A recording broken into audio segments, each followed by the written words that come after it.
löytyy täällä lautapeliä, pleikkaria, sit löytyy pöytiä ja sohvia.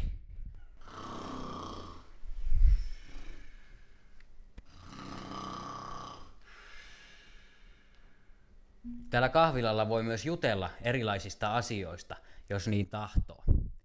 Jenna, mitä sulle kuuluu? No, kiitos, hyvää. Kiitos. Meillä on täällä FNC:ssä aina kaikkia kivoja bändejä ja konsertteja, niin kuin nytkin. Jos sulla perjantaina tekemistä puuttuu, meidän kahvila on auki, hei tänne tuutu. Tuo vaikka mukanas vertsa ja pilu. Permälle astu hei, ellei tuu pilu.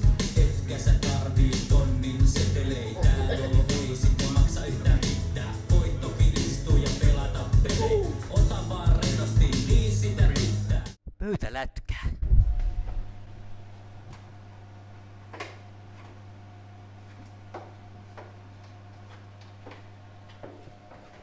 Täällä FNC:ssä me uskotaan Jumalan sanaan, eli Raamattuun, eli isoon kirjaan, The Big Book. Ja Helena lukee siitä nyt pienen pätkän.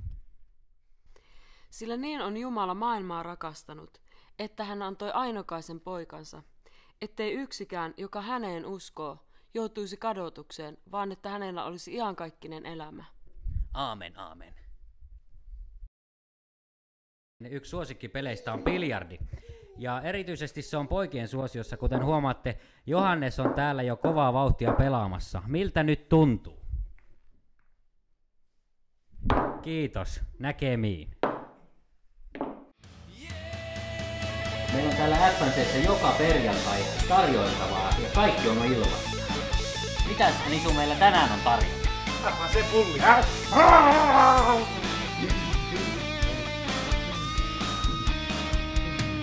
Vahtimestareina on minä ja tää Keke. Tässä on Keke, meidän hovimestari. Mä kysyisin sulta, että milloin tää FNC on oikein auki?